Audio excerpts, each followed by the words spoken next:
Região de Irecê, município de Ibipeba, Bahia. Situação da palma aqui, ó.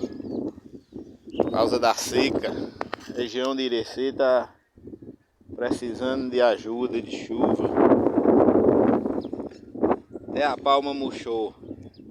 É um alimento pro gado que a gente usa para dar na época da seca. Só que não choveu nas águas. Situação aí dos bezerros.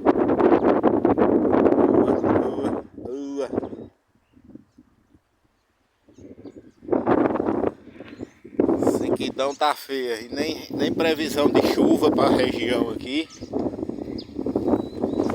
Estou aqui no Maracujá, município de Ibipeba, região de Irecê, Bahia.